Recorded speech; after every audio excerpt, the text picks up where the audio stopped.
इस क्वेश्चन वाले पार्ट में NaI वाले पार्ट के साथ साथ CH3COCH3 दे रखा। इसका मतलब रिएक्शन वाले यार हाँ, रिएक्शन वाले पार्ट में NaI के साथ यहाँ 31 दे रखा है। NaI 31 वाले पार्ट का मतलब हो गया आइसोटोप दे रखा है, 127 होता है मास नंबर। तो NaI 31 आइसोटोप है। फिर उसके अलावा CH3COCH3 वाला पार्ट मेंशन कर रखा है, ऑप्टिकली एक्टिव कंपाउंड है, ठीक है, कोई दिक्कत भी नहीं है। और पोलर एप्रोटिक मीडियम है। अगर पोलर एप्रोटिक मीडियम है तो SN2 रिएक्शन प्रेफरेबली होना चाहेगा। 2 डिग्री कार्बन दे रखा। तो अपने कार्बन का डिग्री 2 है, पोलर एप्रोटिक मीडियम एसीटोन दे रखा है। तो अगर एसीटोन है तो SN2 रिएक्शन प्रेफरेबली होगा। अगर SN2 रिएक्शन होगा तो वाल्डन इन्वर्जन हो सकता है। बट एक चीज़ सोच के देखो, जैसे अगर वाल्डन इन्वर्जन होगा तो अगर यहाँ ऑप्टिकली एक्टिव कंपाउंड है, एक कायरल सेंटर है, R कन्फिग्रेशन, तो प्रोडक्ट वाले पार्ट में S कन्फिग्रेशन रहेगा ही रहेगा। और क्योंकि यहाँ पे I35 है, मतलब बेसिकली आयोडीन है, तो ऐसा सोचो कि आयोडीन हट के आयोडीन ही अटैच हो रहा है। तो अगर आयोडीन हट के आयोडीन अटैच होना शुरू हो गया, इसका मतलब हम लोग का रिएक्टेंट और प्रोडक्ट दोनों ऑलमोस्ट सेम स्टेबिलिटी का है। हाइड्रोजन और ड्यूटेरियम में भले ही वेरिएशन होता है, बट हायर आइसोटोप्स में ऐसा कोई दिक्कत नहीं होता है। तो इस केस में हम लोग का आयोडीन हट के अगर आयोडीन अटैच होगा, तो इसका मतलब हम लोगों का जो स्टेबिलिटी वाला फैक्टर है इसमें कोई वेरिएशन नहीं होगा। और अगर स्टेबिलिटी वाले फैक्टर में कोई वेरिएशन नहीं होगा तो इसका मतलब दोनों के दोनों इक्वल अमाउंट में रहना चाहेगा, 50% 50%। तो अगर दोनों के दोनों 50-50 एग्जिस्ट करेगा तो R50S50। इसका मतलब ये है कि एक रेसमिक मिक्सचर बनेगा। तो which of the following statement is correct for the above reaction? Loss of optical activity will be exactly equal to gain of radioactivity. Loss of optical activity will be exactly equal to gain of radioactivity. तो I31 radioactive है, ठीक है। Loss of optical activity is exactly equal to gain of, ठीक है, similarly दिख तो रहा है लेकिन ठीक है। Loss of optical activity will be half of gain of radioactivity. Loss of optical activity will be equal to half of gain of optical activity. चलो ठीक है, ये भी एक चीज सोचा जा सकता है। Loss of optical activity is twice. अच्छा, सब ऑप्शन उसी टाइप का दे रखा है। लॉस ऑफ ऑप्टिकल एक्टिविटीज, ठीक है। तो जैसे मान लो ऐसा सोच के देखो कि हम लोग का आर कन्फिग्रेशन वाला पार्ट 100 था, 100 मोल, और यहाँ से हम लोग एस कन्फिग्रेशन में चले गए। तो जैसे अगर हम लोगों का एजम्पशन एक लेकर के चलते हैं, केवल हम मोल कंसेप्ट की बात कर रहे हैं, ठीक है।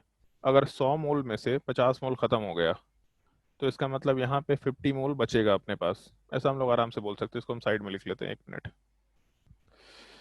अगर हम लोगों के 100 मोल्स को हम लेकर के चले और 100 मोल्स में से हम लोगों का रिएक्टेंट वाला पार्ट जब प्रोडक्ट में कन्वर्ट हुआ, मतलब एस कन्फिग्रेशन में कन्वर्ट हुआ, तो अगर 100 मोल लेके चले और 100 मोल में से 50 मोल खत्म हो गया तो प्रोडक्ट में 50 मोल का फॉर्मेशन हो जाएगा, ऐसा बोल सकते हैं। और यहाँ पे 50 मोल बच जाएगा। तो अब एक चीज़ सोच के देखो, जैसे पूरे मिक्सचर में कितना मोल्स है? तो पूरे मिक्सचर वाले पार्ट में 100 मोल्स है, ठीक है, भले ही वो आर का है और एस का है, बट पूरे मिक्सचर में टोटल नंबर ऑफ मोल्स 100 के बराबर है, ऐसा मेंशन कर रहे हैं हम लोग। और उस पूरे 100 मोल्स वाले पार्ट को अगर कंसिडर करके चले तो 100 मोल्स में 50% एस कन्फिग्रेशन है, 50% डी कन्फिग्रेशन है। या फिर ऐसा समझ लो अभी के लिए कि 50% वाला पार्ट रेडियो एक्टिव है, जबकि बाकी बचा 50% वाला पार्ट नॉर्मल कंपाउंड है। तो इसका मतलब अगर टोटल मिक्सचर के 100% के हिसाब से रेडियो एक्टिविटी वाले पार्ट की बात करें कि कितना एटम रेडियो एक्टिव है, कितना परसेंटेज रेडियो एक्टिव है, तो 50% या 50 मोल्स है, तो बेसिकली 50% वाला पार्ट रेडियो एक्टिव है, ऐसा हम लोग बोल सकते हैं। तो अगर 50 मोल का रिएक्शन हुआ तो 50 मोल के रिएक्शन होने की वजह से हम लोगों का 50% वाला पार्ट रेडियो एक्टिव निकल के आ गया, पहला चीज। बट अगर हम लोग ऑप्टिकल एक्टिविटी की बात करें तो जब हम लोग के 100 मोल में से 50 मोल खत्म हुआ तो 50 एस हो गया, 50 आर हो गया। दोनों एक दूसरे के ऑप्टिकल एक्टिविटी को, क्योंकि आर वाला पार्ट क्लॉकवाइज रोटेशन कराएगा तो एस वाला part anti clockwise. Although R और एस का क्लॉकवाइज एंटी क्लॉकवाइज रोटेशन से कोई लेना देना नहीं है, बट अगर आर वाला पार्ट क्लॉकवाइज रोटेशन कराता तो एस वाला पार्ट एंटी क्लॉकवाइज रोटेशन कराता। और इसके वजह से अगर दोनों का इक्वल अमाउंट है तो दोनों का नेट ऑप्टिकल रोटेशन एक दूसरे को कैंसिल आउट करता ही करता है, ऐसा हम लोग आराम से बोल सकते हैं। तो जैसे ही हम लोग का 50 मोल रिएक्शन में खत्म हुआ तो इस केस में टोटल ऑप्टिकल रोटेशन 0 के बराबर हो गया। तो ऑप्टिकल रोटेशन में वेरिएशन कितना होकर चल रहा है, अगर हम लोग ये कंसिडरेशन लेके चले तो हम लोग एक तो यहाँ से लेके चले कि जब हम लोग के 50 मोल का रिएक्शन हुआ तो हम लोग का रेडियो एक्टिव पार्ट 50% आया, लेकिन ऑप्टिकल रोटेशन में कितना वेरिएशन हुआ, तो 100 के जगह पे सीधा 0 हो गया। एक तो ये चीज मतलब डबल का वैल्यू दिख रहा है कि हम लोग का रेडियो एक्टिविटी 50% जनरेट हुआ तो ऑप्टिकल रोटेशन 0 पे चला गया, 100 के जगह पे सीधा 0 पे चला गया।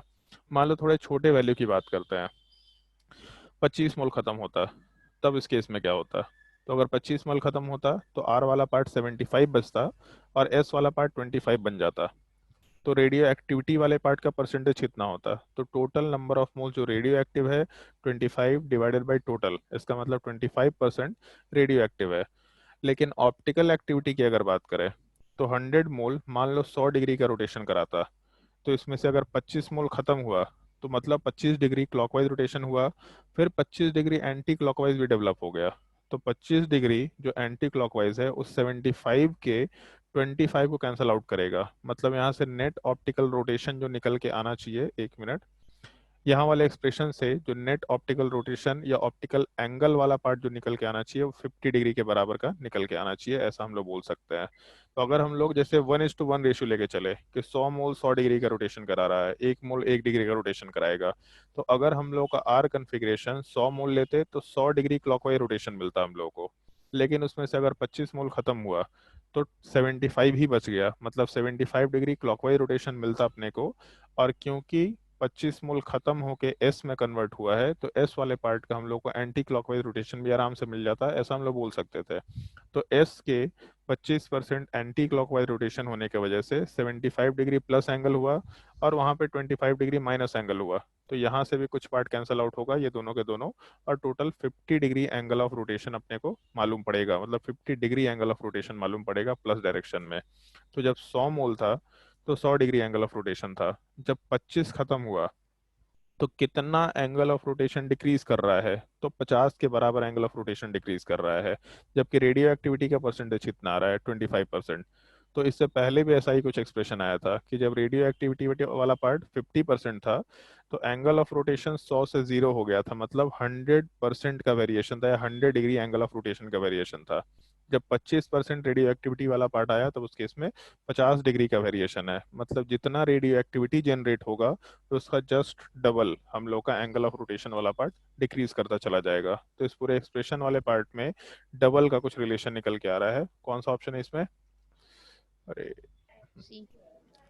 ऑप्शन ए वाले पार्ट में loss of optical rotation, optical activity, optical activity में कितना वेरिएशन हो रहा है, तो equal to gain of radioactivity, पहला ऑप्शन तो बिल्कुल गलत है, इक्वल नहीं होगा, loss of optical activity double निकल के आ रहा है। तो बी ऑप्शन में loss of optical activity will be half of gain of optical activity, radioactivity, गलत है।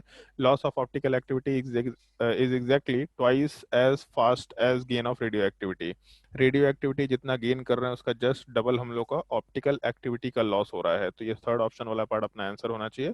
काफी अच्छा सवाल दे रखा है, मतलब सिंपल सा लॉजिकल सवाल है, सॉल्व करने लायक सवाल है। बना था किसी से ये सवाल, किसी से भी? यशी, नहीं सर। बनाई थी ये बुकलेट डीपीपी? हाँ। पक्का? हाँ। डाउट आया था तो डाउट तो केवल स्नेहा पूछी। हाँ, शिवम बना था सवाल? Sir sir Shivam? हाँ स्नेहा बोलो। सर मास से कंपेयर नहीं कर सकते? मास से कंपेयर नहीं कर, मास से किस चीज को कंपेयर करना चाह रहे हैं ये बताओ। मतलब आयोडीन का मास 127 होता है ना, और हाँ, जब I-131 का मास लेंगे तो वो अप्रोक्स 262 आ जाएगा, तो शायद से उसका डबल हो गया। क्या क्या क्या, एक बार फिर से बोल। सर आयोडीन का मास 127 होता है ना, हाँ, और आयोडीन 131 का अप्रोक्स 262 जाता है। गजब नालायक आदमी नहीं है, एक जगह मोनो एटॉमिक का मास बोल रही है, एक जगह डाई एटॉमिक का मास बोले जा रही है। अरे भाई जब I2 के फॉर्म में डालेंगे तो 127 थोड़े ना रहेगा, 254 ना हो जाएगा मास? कौन सा लॉजिक हाँ। लगा रही है इसमें, क्या अजीबो गरीब टाइप का लॉजिक लगा रही है। क्वेश्चन नंबर 1 के बाद और कोई डाउट किसी को? और क्वेश्चन नंबर 4, क्वेश्चन नंबर 4 वाले पार्ट में CH3Br का रिएक्शन NH3 के साथ कराएंगे और सॉल्ट का फॉर्मेशन होगा। अभी हॉफमैन एग्जॉस्टिव मिथाइलेशन में यही सवाल कराया था। The salt obtained is through SN2 mechanism, क्योंकि CH3MgBr है तो CH3Br है मिथाइल वाला पार्ट। मिथाइल वाले पार्ट में कभी भी 1 डिग्री के अलावा, मतलब सॉरी SN2 के अलावा कोई रिएक्शन हो ही नहीं सकता। तो इस केस में पहला ऑप्शन तो सही दिख रहा है। मोर देन वन करेक्ट है क्या? चलो ठीक, मोर देन वन करेक्ट में सेकंड ऑप्शन में दिख रहा है, क्योंकि NH3 इज न्यूक्लियोफाइल। ये क्वेश्चन तुम्हारे बुकलेट में भी करा रखे हैं। बुकलेट में क्वेश्चन तुम लोग को खुद से बोला था सॉल्व करने के लिए, और उस टाइम पे भी इस चीज को एक्सप्लेन किए थे, बाद में भी एक्सप्लेन किए थे। नाइट्रोजन का लोन पेयर कोऑर्डिनेट करके ब्रोमीन को हटाएंगे तो प्रोडक्ट वाले पार्ट में CH3 के साथ NH3+ का फॉर्मेशन होगा, और अगर नाइट्रोजन के ऊपर पॉजिटिव चार्ज है तो यहाँ का एक हाइड्रोजन हम लोग रिमूव करके यहाँ के पॉजिटिव चार्ज को न्यूट्रलाइज कर लिया करते हैं। तो यहाँ पे सबसे पहले अमाइन बनेगा, फिर वापस एक और मिथाइलेशन होगा। मिथाइलेशन का मतलब CH3Br के साथ फिर से रिएक्शन होगा। नाइट्रोजन का लोन पेयर कोऑर्डिनेट किए, Br को यहाँ से हटाए और यहाँ से एक H को हटा के कंपाउंड को न्यूट्रलाइज किए, तो कार्बन फिर नाइट्रोजन, इसके साथ एक और कार्बन एक और हाइड्रोजन। और ये चीज तुम लोग को हॉफमैन मिथाइलेशन में बताया था कि नाइट्रोजन के ऊपर तब तक रिएक्शन होगा जब तक कि सारे हाइड्रोजन ना हट जाए, सारे कार्बन ना आ जाए, फिर उसके बाद एक और रिएक्शन होगा। तो NH3 वाले पार्ट में नाइट्रोजन के ऊपर बेसिकली 3 हाइड्रोजन है। इसका हम एक छोटा सा तरीका बता देते हैं, ट्रिक टाइप का पार्ट, ध्यान दो। जैसे मान लो ऐसा दे रखा, प्रोडक्ट अगर बनाना है तो नाइट्रोजन वाले पार्ट के ऊपर हम लोग के साथ 3 हाइड्रोजन है। तो इस केस में जो हम लोग का Br वाले पार्ट के साथ CH3 है, एक और ब्रोमीन वाले पार्ट के साथ CH3 है, मतलब CH3Br है बेसिकली, और एक और CH3Br है। तो तीनों H और Br को हटा दो यहाँ से। तो अगर हम लोग तीनों हाइड्रोजन के साथ ब्रोमीन को हटा दिए तो ये पार्ट तो हम लोग का खत्म हो गया। जैसे तुम लोग को हम ज्योमेट्रिकल आइसोमेरिज्म में बताए थे कि HBr हटा, HBr हटा, HBr हटा, बाकी बचेगा नाइट्रोजन वाले पार्ट के ऊपर 3 CH3 ग्रुप। तो अगर नाइट्रोजन के ऊपर 3 हाइड्रोजन होता तो उससे 3 हाइड्रोजन हटके 3 CH3 ग्रुप अटैच होता, मतलब 3 मिथाइल ग्रुप लग जाता। और इसके अलावा क्योंकि नाइट्रोजन के ऊपर एक और लोन पेयर एग्जिस्ट कर रहा है, तो ये लोन पेयर वाला पार्ट कार्बन के ऊपर इलेक्ट्रॉन कोऑर्डिनेट करके यहाँ से ब्रोमीन को हटाएगा। और जब ब्रोमीन को हटाएगा तो नाइट्रोजन के ऊपर 3 CH3 ग्रुप पहले से था, चौथा CH3 ग्रुप आएगा, जिसकी वजह से यहाँ पॉजिटिव चार्ज आएगा। लेकिन अब क्योंकि इस नाइट्रोजन के ऊपर कोई हाइड्रोजन नहीं है तो यही पार्ट अपना फाइनल प्रोडक्ट निकल के आएगा, ऐसा हम लोग आराम से बोल सकते हैं। और क्योंकि इस रिएक्शन में Br- बाहर निकला, तो ये जो अमोनियम सॉल्ट आया, क्वाटरनरी अमोनियम सॉल्ट, इसके पॉजिटिव चार्ज के साथ कंपेंसेट करने के लिए Br- को लिखा जा सकता है, जो अपने हॉफमैन एग्जॉस्टिव मिथाइलेशन में हम लोग CH3I के फॉर्मेट में कर रहे थे, मतलब मिथाइल आयोडाइड के फॉर्मेट में इस चीज को बार बार लिख रहे थे। तो अपने रिएक्शन में SN2 रिएक्शन होगा, बड़ा ही सिंपल सा सिनेरियो है। NH3 वाला पार्ट न्यूक्लियोफाइल है, सिंपल सा सिनेरियो है। Coordinate bond is present in the salt form. ये जो सबसे लास्ट स्टेप में पार्ट बना अपना, जब हम लोग लास्ट स्टेप वाले पार्ट में ये चीज नाइट्रोजन वाले पार्ट के लोन पेयर को CH3 वाले पार्ट के ऊपर कोऑर्डिनेट किया है, तो बेसिकली कोऑर्डिनेट बॉन्ड का ही फॉर्मेशन हो रहा है। लिखने का तरीका भी ऐसा ही होता है, लोन पेयर वाला पार्ट कोऑर्डिनेट किए, तो इस केस में ऐसा समझ लो कि अगर ये पार्ट यहाँ से हट गया तो इस केस में ये जो नाइट्रोजन के ऊपर पॉजिटिव चार्ज है इसको एक कोऑर्डिनेट बॉन्ड के जैसा कंसिडर किया जा सकता है। क्योंकि अगर एक कोऑर्डिनेट बॉन्ड वाला पार्ट होगा तो आराम से इस कोऑर्डिनेट बॉन्ड को एक सिंगल बॉन्ड प्लस के फॉर्मेट में लिखा जा सकता है। ये लिखने का एक तरीका होगा। बस एक चीज ध्यान रखना कि जब हम लोग कोऑर्डिनेट बॉन्ड लिखेंगे तो नाइट्रोजन के ऊपर पॉजिटिव चार्ज वाले पार्ट को हम लोग प्लेस करके चलेंगे। नाइट्रोजन कार्बन के ऊपर पॉजिटिव चार्ज पे एक लोन पेयर कोऑर्डिनेट कर रहा, और वहां से हम लोग इसको जब हटाएंगे नॉर्मल कन्वेंशन में तो पॉजिटिव चार्ज और यहाँ पे नेगेटिव चार्ज प्लस एक पॉजिटिव चार्ज जो कि ओवरऑल न्यूट्रल में कन्वर्ट हो जाएगा, जीरो चार्ज के फॉर्मेट में डाल सकते हैं। थर्ड ऑप्शन वाला पार्ट भी हमको ठीक दिख रहा है, एक मिनट, कहाँ गया? हाँ, इस केस में ऑप्शन थर्ड वाला पार्ट भी ठीक होगा। और चौथे वाले केस में 4 equivalent of NH3 is used during this reaction. तो पहले एक हाइड्रोजन हटा, फिर दूसरा हाइड्रोजन हटा, फिर तीसरा हाइड्रोजन हटा, और फिर एक और CH3Br वाले पार्ट के साथ रिएक्शन हुआ, तो चारों आंसर हो जाएगा इसमें। ऑल्दो थर्ड ऑप्शन बहुत सही ऑप्शन तो नहीं बोला जा सकता है, बट ठीक है चलेगा। मतलब अगर हम लोग ऐसा एक स्ट्रक्चर दे रखे होते हैं कि नाइट्रोजन वाले पार्ट के साथ हम लोग का CH3 का 4 ग्रुप है और इसके ऊपर एक पॉजिटिव चार्ज है, तो इसका स्ट्रक्चर बनाओ, तो अपना कोऑर्डिनेट बॉन्ड वाला पार्ट वहां पे वर्कआउट करेगा ही करेगा। तो इसलिए आराम से हम लोग सी ऑप्शन वाले पार्ट को कंसिडर करते हुए चल सकते हैं। Option A B C D चारों आंसर निकल के आना चाहिए। क्या दिया फोर्स में? Option A B C D चारों आंसर दे रखा है, ठीक है। और कोई डाउट? बोलो भाई जल्दी, और कोई डाउट? 10 का 52 कौन सा? पॉला ब्रोस। पॉला पॉला ब्रूस में ब्रोस कौन सा? पॉला ब्रूस 10 का 52। 10 का 52? ये तो चैप्टर नंबर 11 चल रहा है। 10 का 52 कि 11 का? अच्छा नहीं, सब्स्टिट्यूशन वर्सेस एलिमिनेशन है। एक मिनट। क्वेश्चन नंबर 10 का 52 किसका डाउट है ये? वन। कौन? मोहन? यस।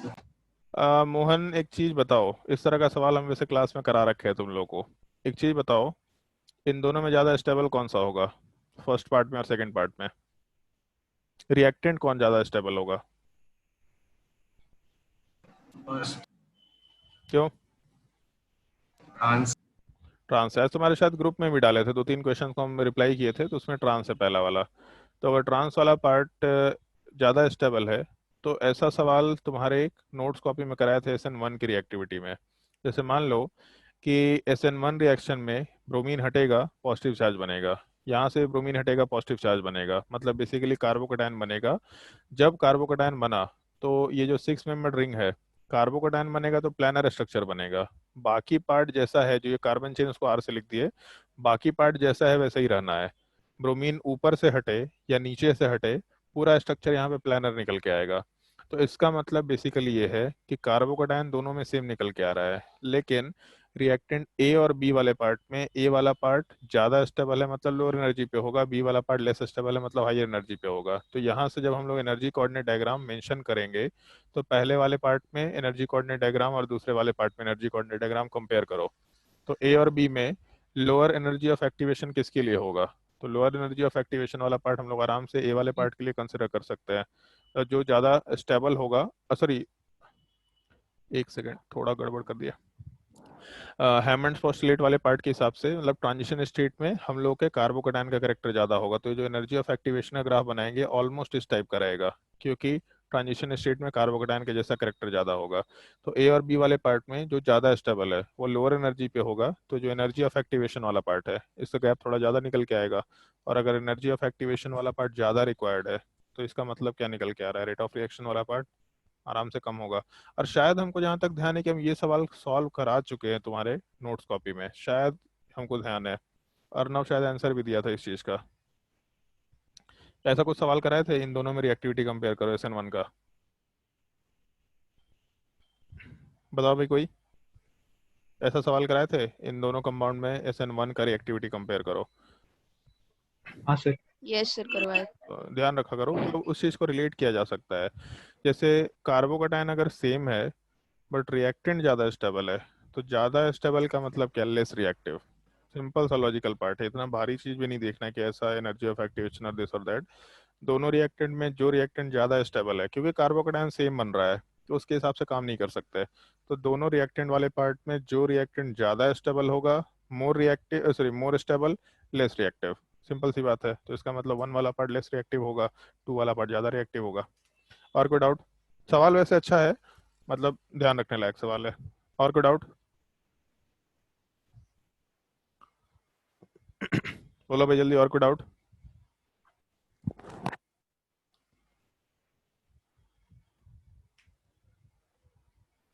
और किसी को कोई डाउट नहीं है? मतलब पॉला ब्रूस में किसी को कोई डाउट नहीं है? बहुत क्वेश्चन दिए थे यार इसमें हमको, जहाँ तक ध्यान है।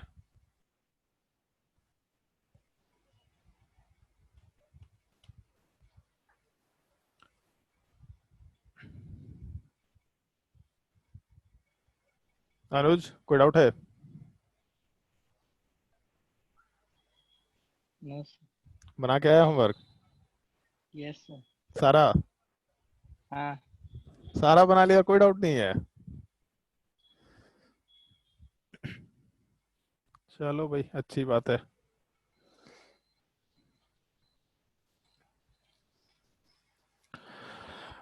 लास्ट क्लास में हम लोग E1CB रिएक्शन वाला पार्ट डिस्कस कर चुके थे, और E1CB रिएक्शन में ड्यूटेरियम एक्सचेंज मेंशन कर दिया था तुम लोगों को, और आइसोटोपिक इफेक्ट वाला पार्ट एक बोला था लास्ट क्लास में मेंशन करने के लिए। चलो ठीक है, एक छोटा सा पार्ट अपने कॉपी में लिख लो, लास्ट क्लास में बच गया था।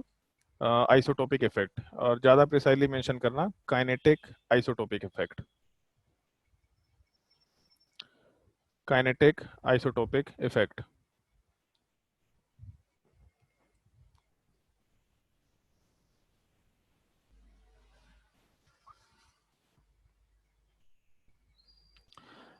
चलो ध्यान दो। पहले तो हम छोटा सा इसका कंसेप्चुअल मतलब एक्सप्लेन कर देते हैं, और ये पॉइंट ध्यान रखना है, मतलब तुम्हारे बोर्ड के लिए भी ये पॉइंट बस ध्यान में रखने लायक है, क्वेश्चन अपने ध्यान में रखने लायक नहीं है बोर्ड के पर्सपेक्टिव से। काइनेटिक आइसोटोपिक इफेक्ट का मतलब लास्ट क्लास में मेंशन किया था, काइनेटिक्स वाला पार्ट किसी भी रेट ऑफ रिएक्शन को रिलेट किया जाता है। मतलब कभी भी किसी एक कंपाउंड या किसी एक रिएक्शन के टाइम पे रिएक्टिविटी से रिलेटेड जो भी इफेक्ट होगा, जो भी कंसिडरेशन होगा, उस चीज़ को हम लोग काइनेटिक्स में रखते हैं।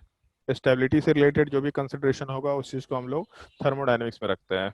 तो यहाँ पे मेंशन किया आइसोटोपिक इफेक्ट, मतलब आइसोटोप्स को इंट्रोड्यूस करने से रेट ऑफ रिएक्शन में कुछ अगर वेरिएशन हो रहा है, that is called as kinetic isotopic effect, ऐसा मेंशन किया जा सकता है आराम से। तो अगर हम लोग आइसोटोप्स की बात करें, तो हम लोग के मास का सबसे लार्जेस्ट वेरिएशन हाइड्रोजन, ड्यूटेरियम और ट्रीटियम में ही होता है। मतलब मास के पर्सपेक्टिव में अगर बात करें, तो पहले का मास नंबर 1 है, तो ड्यूटेरियम का मास नंबर जस्ट डबल है, और ट्रीटियम वाले पार्ट में ट्रिपल है। बाकी सारे आइसोटोप्स में मास डबल ट्रिपल नहीं होता, वेरिएशन होता है, बट डबल ट्रिपल मास का वेरिएशन नहीं होता। तो इतने लार्जर मास के वेरिएशन की वजह से, ये हम लोग हाइपर कंजुगेशन में भी डिस्कस किए थे, इतने लार्जर मास के वेरिएशन के वजह से हम लोगों का जो बॉन्ड स्ट्रेंथ है वो सफिशिएंटली काफ़ी हाई या काफ़ी वेरिएशन में लो चला जाता है। मतलब हाइड्रोजन का बॉन्ड स्ट्रेंथ सबसे कम होगा, ड्यूटेरियम का बॉन्ड स्ट्रेंथ बहुत ज़्यादा होगा, और ट्रीटियम का बॉन्ड स्ट्रेंथ और भी ज़्यादा होगा।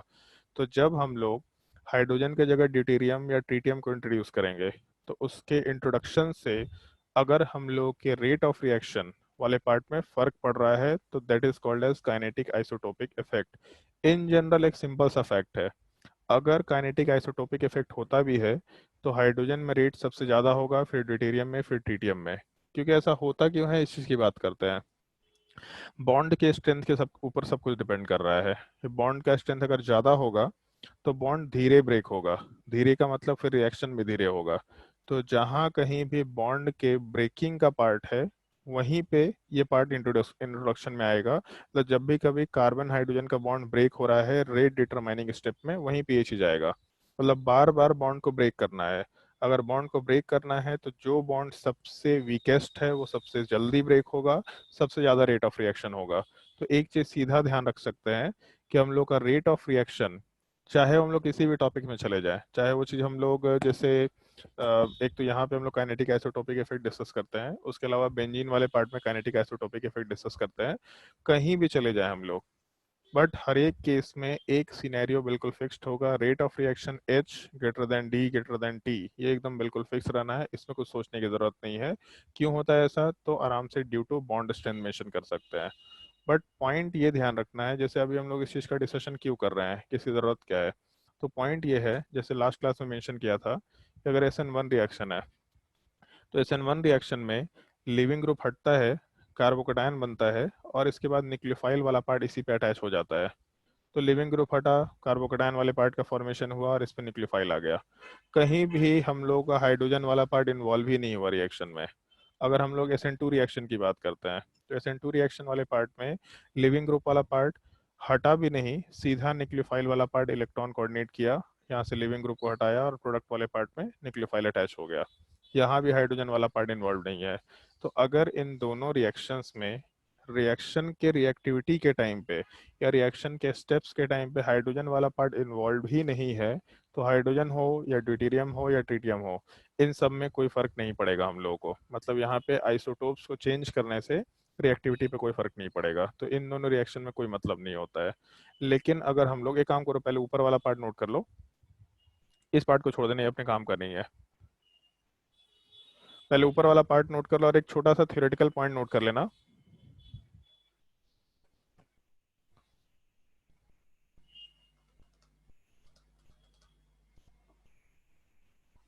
जो यहाँ नीचे दे रखा है, due to higher bond strength, due to higher bond strength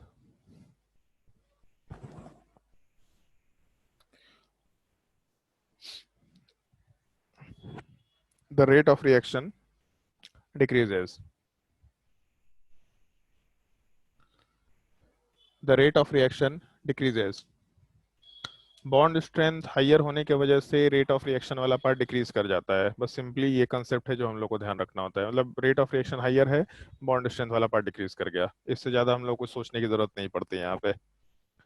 point ये है कि ऐसा ऐसा इफेक्ट कहाँ कहाँ पे आता है। तो जैसे SN1 SN2 में तो नहीं आया, बट अभी तक हम लोग SN1 SN2 E1 E2 वाला पार्ट डिस्कस कर चुके हैं। अगर हम लोग E1 वाले पार्ट का डिस्कशन करेंगे तो E1 वाले पार्ट में हम लोग का जो कार्बन चेन वाला पार्ट एग्जिस्ट करता है, उसमें जो लिविंग ग्रुप वाला पार्ट है वो लिविंग ग्रुप वाला पार्ट हटेगा, और जैसे ही लिविंग ग्रुप वाला पार्ट हटेगा तो फिर से कार्बोकैटायन का फॉर्मेशन होगा, ऐसा हम लोग बोलते हुए चल रहे हैं। सॉरी, यहाँ पे ये लिख देता है। और कार्बोकैटायन वाला पार्ट जो बचा, वहां से फिर हम लोग एलिमिनेशन करा के डबल बॉन्ड बना रहे हैं। एलिमिनेशन कैसे होता है? तो ये हाइड्रोजन वाला पार्ट जो मीडियम में प्रेजेंट बेस है, इसके साथ कंबाइन करके हटता है।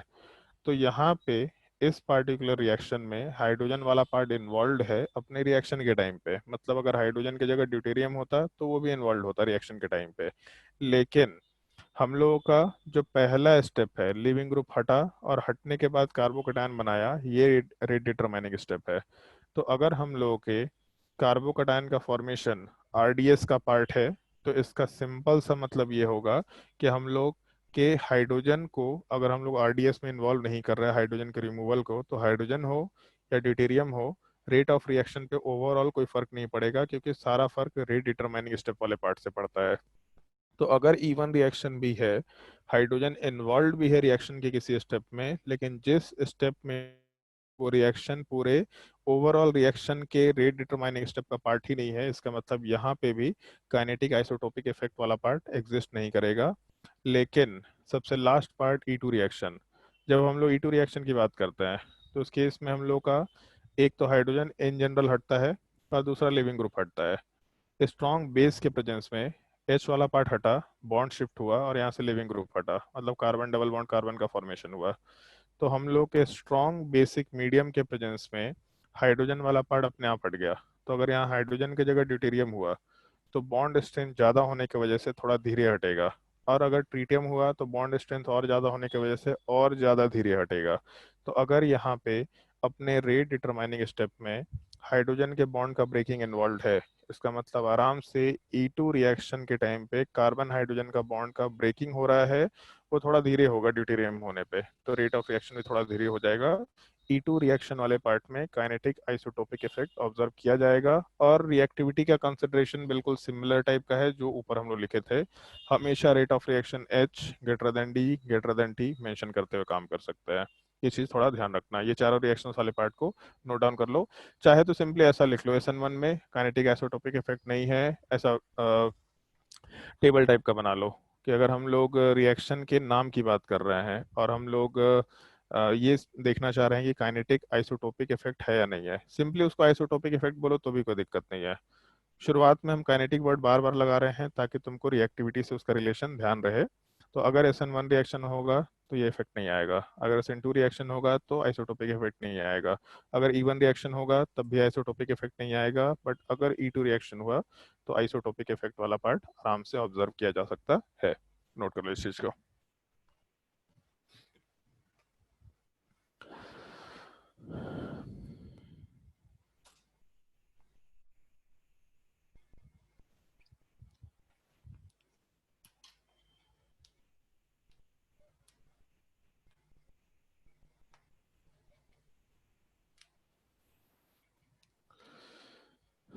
और इसको नोट डाउन करने के बाद अपने कॉपी में हेडिंग डाल देना अल्काइल हैलाइड। अल्काइल हैलाइड में जो भी स्टैंडर्ड रिएक्शंस है, कि प्रिपरेशन की बात नहीं कर रहे, रिएक्शंस की बात कर रहे हैं, जो भी स्टैंडर्ड रिएक्शंस दे रखे हैं पहले उन सारे रिएक्शंस को हम लोग देखेंगे, और केवल अल्काइल हैलाइड का अभी अराइल हैलाइड वाले पार्ट का डिस्कशन नहीं देखेंगे हम लोग। एक बार उन सारे रिएक्शंस का डिस्कशन हो गया तो कुछ मिसलेनियस क्वेश्चन करेंगे, उसी मिसलेनियस क्वेश्चन में हम लोग इंट्रामोलिकुलर रिएक्शन भी इन्वॉल्व करेंगे और थोड़ा थोड़ा क्वेश्चंस के लेवल को बढ़ाना शुरू करेंगे। तो हेडिंग डाल देना अपने कॉपी में।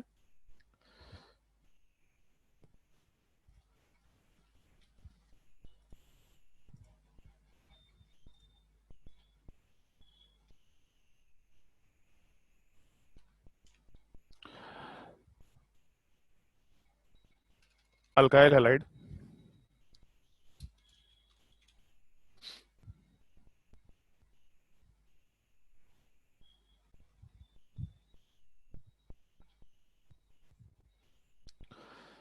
चलो ध्यान दो। जैसे एक तो हम लोग रिएक्शन ऑलरेडी देख चुके हैं, SN1 रिएक्शन क्या होता है, SN2 रिएक्शन क्या होता है देख चुके हैं। ऐसा कुछ नहीं यहाँ पे कि अल्काइल हैलाइड वाले पार्ट में कुछ नया पार्ट होगा, सिंपल सब्स्टिट्यूशन रिएक्शन वाला पार्ट। तो जैसे अगर हम लोग सब्स्टिट्यूशन रिएक्शन की बात करें, तो सब्स्टिट्यूशन रिएक्शन वाले पार्ट में मैकेनिज्म अपने पास SN1 हो सकता है, SN2 हो सकता है, जो कि पॉसिबल है। कौन से केस में SN1 होगा तो SN1 का रिएक्टिविटी का कंसिडरेशन देखना है, कौन से केस में SN2 होगा तो SN2 का रिएक्टिविटी का कंसिडरेशन देखना है। केवल न्यूक्लियोफाइल चेंज होगा, प्रोडक्ट आराम से बनते चला जा सकता है। लेकिन इन सब्स्टिट्यूशंस में कुछ पार्ट ऐसे हैं जिनका अपने को ध्यान रखना पड़ेगा। जैसे उसमें एक छोटा सा पार्ट है जो अपने को ध्यान रखना है, हैलोजन एक्सचेंज मेथड। और इसको कुछ इस तरीके से समझना, अभी के लिए हम छोटा सा बस एक पॉइंट मेंशन कर रहे हैं कि इन जनरल अगर हम लोगों को कार्बन चेन वाले पार्ट से अल्काइल फ्लोराइड बनाना है या फिर अल्काइल आयोडाइड बनाना है इन जनरल, तो अल्काइल फ्लोराइड का फॉर्मेशन या फिर अल्काइल आयोडाइड का फॉर्मेशन, ये दोनों के दोनों फॉर्मेशन उतने फिजिबल रिएक्शन नहीं होते हैं। और अगर ये रिएक्शंस फिजिबल नेचर के नहीं है, मतलब इनको डायरेक्टली करा पाना थोड़ा मुश्किल काम है। हाँ, ये चीज़ है कि अगर हम लोगों का कार्बन चेन से अल्काइल क्लोराइड बनाना हो या फिर अल्काइल ब्रोमाइड, जैसे तुम लोग को याद होगा मोनोहेलोजिनेशन टॉपिक डिस्कस किए थे हम लोग, तो मोनोहेलोजिनेशन में क्लोरीनेशन कर रहे थे, ब्रोमिनेशन कर रहे थे, लेकिन फ्लोरीनेशन आयोडीनेशन नहीं कर रहे थे, क्योंकि ये दोनों रिएक्शन फीजिबल नेचर के नहीं होते हैं। तो इस केस में जब हम लोग हेलोजिनेशन करा रहे हैं तो क्लोरीनेशन ब्रोमिनेशन फिजिबल है, लेकिन फ्लोरीनेशन और आयोडीनेशन फिजिबल रिएक्शन नहीं है। और अगर ये दोनों रिएक्शन फिजिबल नहीं है बट फिर भी अपने को अल्काइल फ्लोराइड बनाना है या अल्काइल आयोडाइड बनाना है, तो कैसे बनाएंगे? तो इस रिएक्शन में, मतलब इन दोनों कंपाउंड्स के फॉर्मेशन वाले पार्ट में, इस रिएक्शन वाले पार्ट को हम लोग आराम से यूज कर सकते हैं। नाम ही काफी है, हैलोजन एक्सचेंज मेथड। हैलोजन को हम लोग एक्सचेंज कर रहे हैं। तो इन जनरल हम लोग पहले क्लोरीनेशन या ब्रोमिनेशन कराया करते हैं, और इन दोनों रिएक्शंस के बाद, मतलब क्लोरीनेशन या ब्रोमिनेशन, इन रिएक्शंस के बाद फिर हम लोग हैलोजन एक्सचेंज मेथड यूज करके आराम से वहां पे रिएक्शन में अल्काइल फ्लोराइड या अल्काइल आयोडाइड बना सकते हैं। और SN1 SN2 रिएक्शन का ही पार्ट है। क्या क्या रिएक्शन होता है विथ नेम तुम लोग को याद रखना है, ये तुम्हारे स्कूल के एग्जाम में पूछा जाता ही जाता है। इन दोनों रिएक्शन में से कोई एक रिएक्शन को एक्सप्लेन करो, क्या रिएक्शन है, उस चीज पे हम लोग आगे आते हैं। बट एक छोटा सा पॉइंट नोट कर लो, पहले डायग्राम नोट कर लो कि अल्काइल फ्लोराइड बनाना और अल्काइल आयोडाइड बनाना वाला पार्ट फिजिबल नहीं है। पॉइंट नोट करो इस चीज का।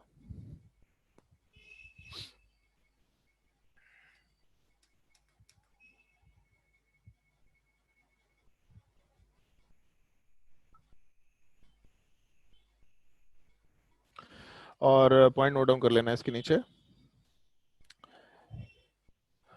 डायरेक्ट फॉर्मेशन ऑफ, नोट करते जाओ, direct formation of alkyl fluoride और alkyl iodide is not feasible, is not feasible, therefore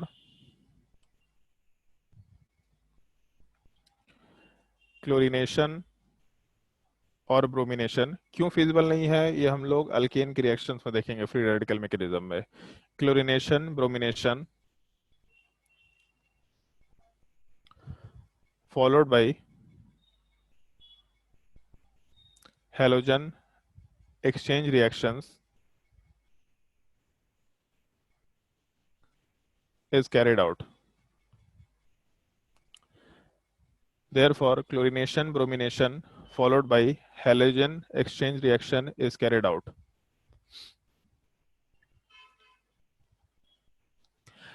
जिसमें पहला रिएक्शन जो तुम लोग को ध्यान रखना ही रखना है, इस चीज को हम लोग फिंकलस्टाइन रिएक्शन बोलते हैं।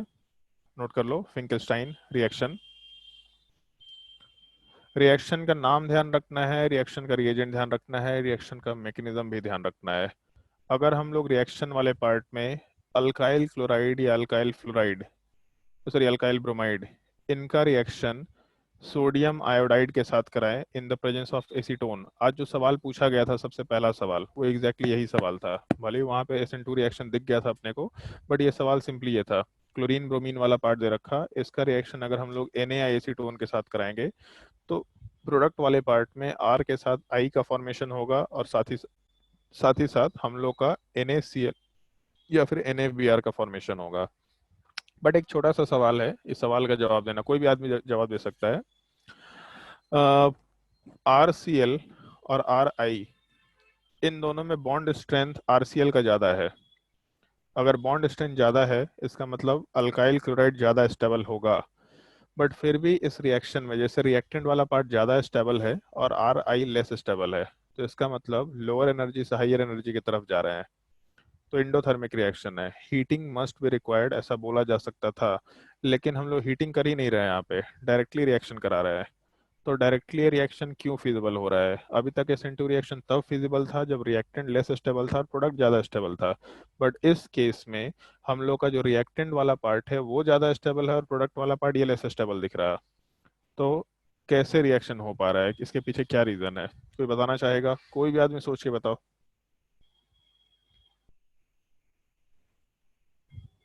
सर एसीटोन प्रेजेंट है। उससे क्या होगा?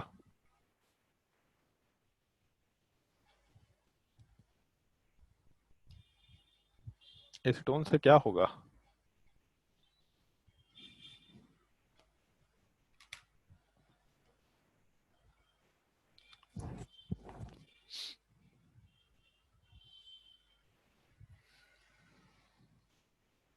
सर HI का फॉर्मेशन होगा।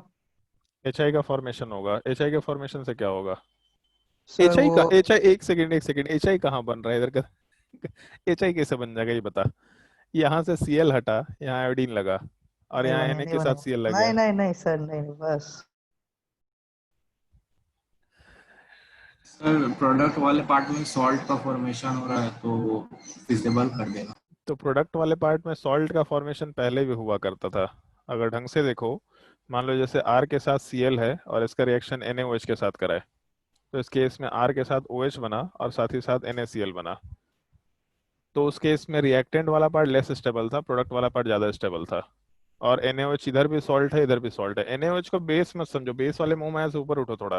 वो बचपन में से, वो बच्चे लोगों की चीज़ है। NaOH बेस है बेस है बेस है, बचपन से सुनते आ रहे हैं।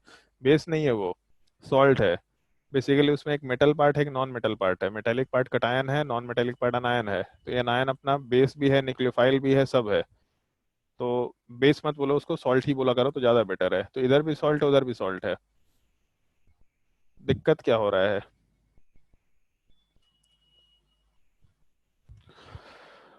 एक चीज का ध्यान रखना, एसीटोन वाला पार्ट पोलर एप्रोटिक मीडियम तो है, लेकिन इसका पोलैरिटी वाला पार्ट काफ़ी वीक होता है।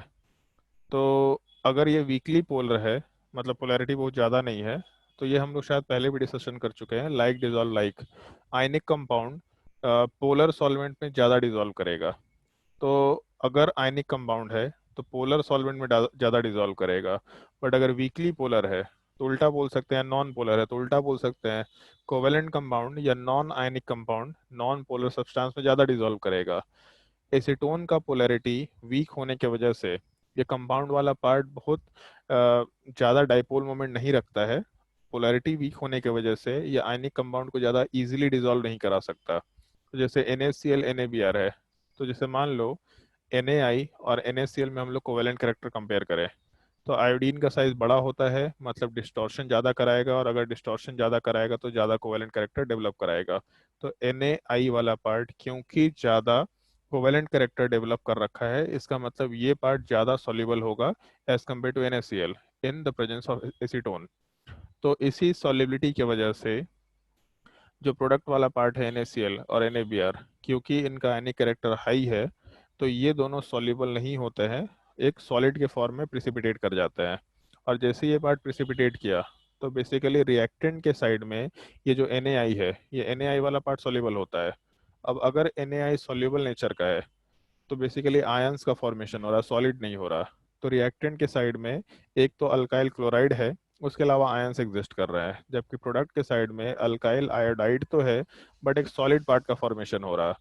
तो भले ही रिएक्टेंट वाले पार्ट में ये पार्ट ज़्यादा स्टेबल है as compare to R I, लेकिन ये सॉलिड का फॉर्मेशन, और ये चीज सुन रखा होगा, सॉलिड लिक्विड गैस में सबसे ज़्यादा स्टेबल फॉर्म, सबसे ज़्यादा इंटरमॉलिक्यूलर फोर्स सॉलिड में होता है। तो ये जो सॉलिड पार्ट का फॉर्मेशन है, ये सॉलिड कंपोनेंट का फॉर्मेशन पूरे प्रोडक्ट के साइड को ज़्यादा स्टेबिलिटी दे रखा होता है। इस चीज़ को हम लोग आगे भी यूज़ करेंगे बेसिकली इस तरह के कंसेप्ट को। जैसे था ना तुम लोग का रिंग एक्सपेंशन में 4 वाला पार्ट 5 में, 5 वाला पार्ट 6 में जा सकता है, बट 6 वाला पार्ट 7 में नहीं जाता है अनटिल अनलेस की एक ड्राइविंग फोर्स वहां पे एग्जिस्ट करेगा। तो इस रिएक्शन के टाइम पे यही ड्राइविंग फोर्स है कि प्रोडक्ट के साइड में एक सॉलिड कंपोनेंट का फॉर्मेशन हो रहा है। ये सॉलिड कंपोनेंट का फॉर्मेशन पूरे प्रोडक्ट के साइड को ज़्यादा स्टेबलाइज करके रख रहा है या फिर ज़्यादा स्टेबिलिटी दे के रख रहा है। तो एक कंपोनेंट लेस स्टेबल भी है तो भी रिएक्शन वाला पार्ट बिना हीटिंग के प्रोडक्ट के डायरेक्शन में आसानी से फिजिबल है। इस एक चीज का ध्यान रखना है। पहला चीज ये जो हम लोग को कंसिडर करना था कि रिएक्शन का नाम क्या है, रिएजेंट क्या है। दूसरा प्रोडक्ट का फॉर्मेशन फिजिबल क्यों है, ऑल्दो यहाँ पे लेस स्टेबिलिटी है। तीसरा एक और पार्ट, मैकेनिज्म कौन सा होगा। तो इस केस में अगर हम लोग का पोलर एप्रोटिक मीडियम है तो पोलर एप्रोटिक मीडियम वाले पार्ट में हम लोग आराम से SN2 रिएक्शन वाले पार्ट को कंसिडर करते हैं। तो रिएक्शन वाले पार्ट में अपना SN2 रिएक्शन चलेगा, एक ये पार्ट ध्यान रखना है। दूसरा रिएक्शन वाले पार्ट में प्रोडक्ट में NaCl और NaBr प्रिसिपिटेट कर जाता है, इस वजह से प्रोडक्ट का साइड ज़्यादा स्टेबल है, रिएक्शन फिजिबल हो पाता है। तीसरा रिएक्शन का नाम तो ध्यान रखना ही रखना है अपने को। तो रिएक्शन नोट डाउन करो, उसमें ये मैकेनिज्म वाला पार्ट इसी के जस्ट नीचे मेंशन कर लेना और NaCl NaBr में प्रिसिपिटेशन वाला पार्ट का साइन मेंशन कर लेना।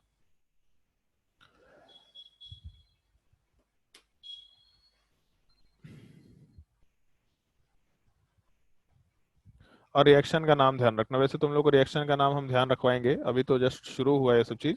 जब हम लोग सिक्वेंशियल रिएक्शन करना शुरू करेंगे तो बार बार इस तरह के रिएक्शंस के नाम आएंगे, तो अभी के लिए बस सुनते जाओ। जब हम रिएक्शन में सिक्वेंशियल रिएक्शन कराएंगे तो कॉपी पलटना, इन चीजों को देखना, क्वेश्चन बार बार 2 बार 3 बार 4 बार सॉल्व करना, अपने आप याद होना शुरू हो जाएगा।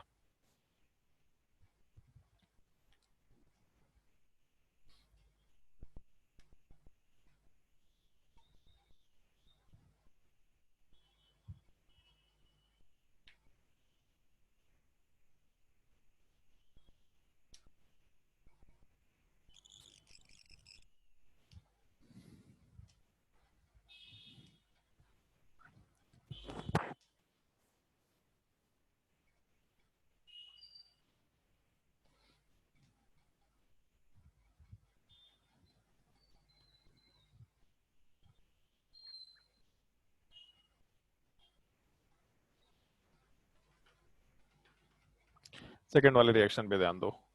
पहले वाले केस में तो दिख गया कि हम लोग का अल्काइल आयोडाइड बन रहा है। तो हम लोग हेलोजन मेथड, एक्सचेंज मेथड में एक जगह आयोडीन बनाना चाह रहे थे, एक जगह फ्लोरीन बनाना चाह रहे थे। तो ऑब्वियस सी बात है हम लोग का सॉल्ट रिएक्शन वाले पार्ट में फ्लोरीन का ही फॉर्मेशन होगा। तो वापस से अल्काइल क्लोराइड या अल्काइल ब्रोमाइड का रिएक्शन जब हम लोग अब इसमें एक चीज़ ध्यान रखना, यहाँ वाले पार्ट में हम लोग वैसे फ्लोराइड्स का नॉर्मली यूज़ करते हैं, जैसे AgF हो गया या फिर HgF2, मतलब सिल्वर सिल्वर फ्लोराइड वाला पार्ट या फिर मरकरी फ्लोराइड। इन दोनों मेटेलिक फ्लोराइड्स को यूज़ करते हैं इन द प्रेजेंस ऑफ वाटर। क्यों ऐसा यूज करते हैं उसका भी एक लॉजिक है, इसका पॉइंट हम अभी नोट डाउन भी कराएंगे। तो जब इसको यूज करेंगे हम लोग तो प्रोडक्ट वाले पार्ट में क्लोरीन और ब्रोमीन हटेगा, वहाँ फ्लोरीन आएगा। और इसके साथ साथ क्योंकि AgF वाला पार्ट है अगर, तो AgCl के साथ कंबाइन करके आराम से, मतलब Ag प्लस Cl माइनस के साथ कंबाइन करके AgCl या AgBr वाले पार्ट को आराम से प्रिसिपिटेट करा सकता है।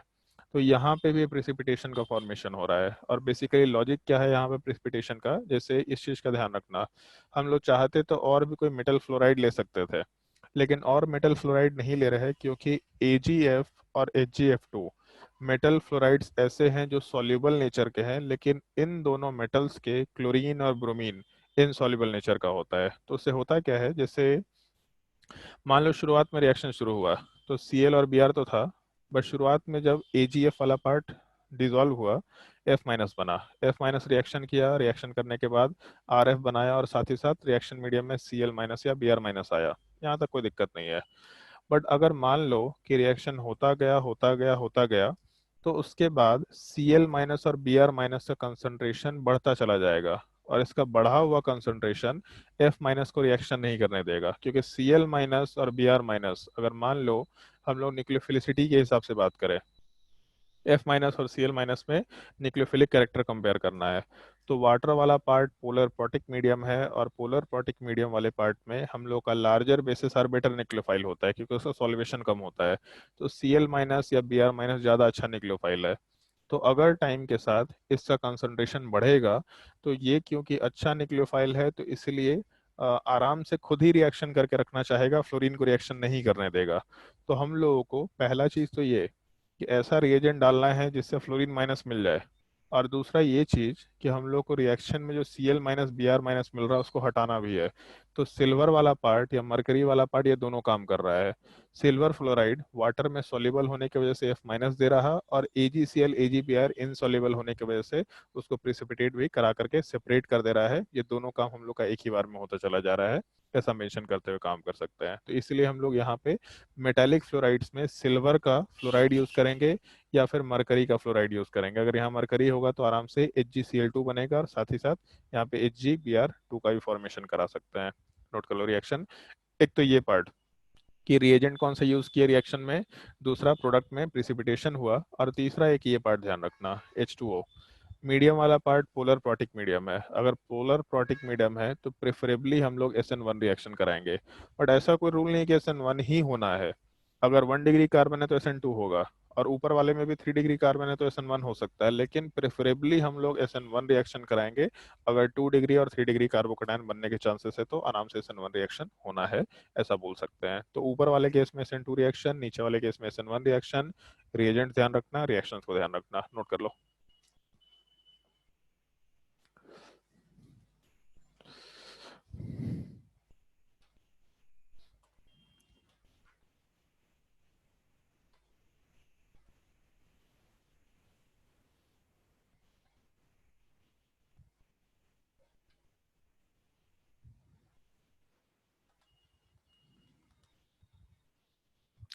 दो दो प्रियांशु कौन है भाई?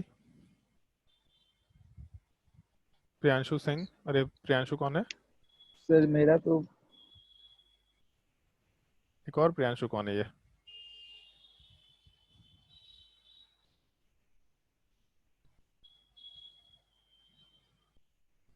पता नहीं सर।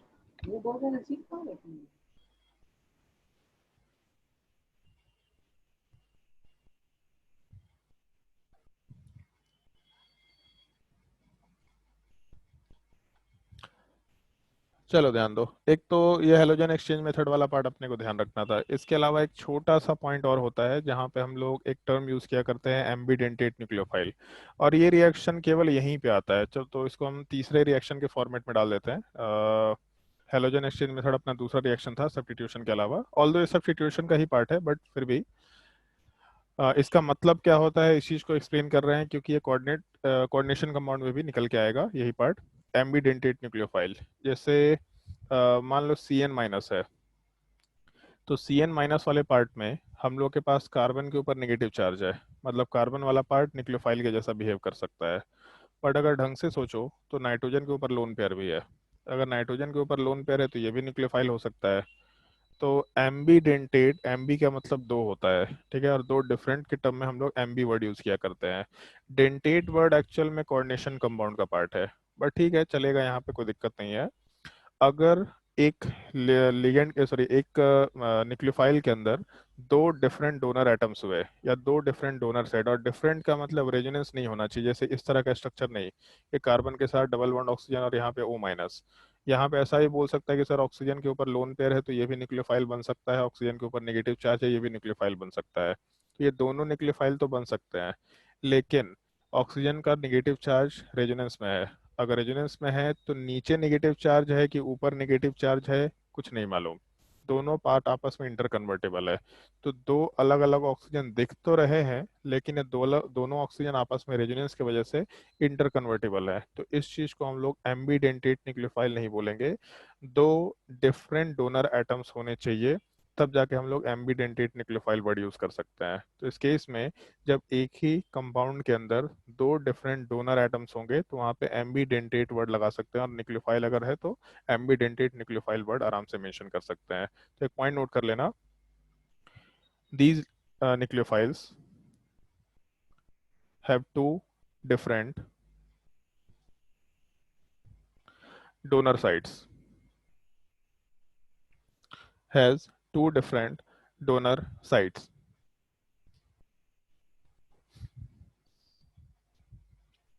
और एग्जांपल वाले पार्ट में पहला एग्जांपल तो C N minus C mention कर लो। सी एन माइनस में कार्बन डोनर साइट हो सकता है, नाइट्रोजन डोनर साइट हो सकता है। आर्यमान एक चीज बताओ, कार्बन में और नाइट्रोजन में ज्यादा अच्छा डोनर एटम कौन सा होगा? मतलब इन दोनों न्यूक्लियोफाइल को अगर कंपेयर करें तो ज्यादा बेटर न्यूक्लियोफाइल कौन सा हो सकता है?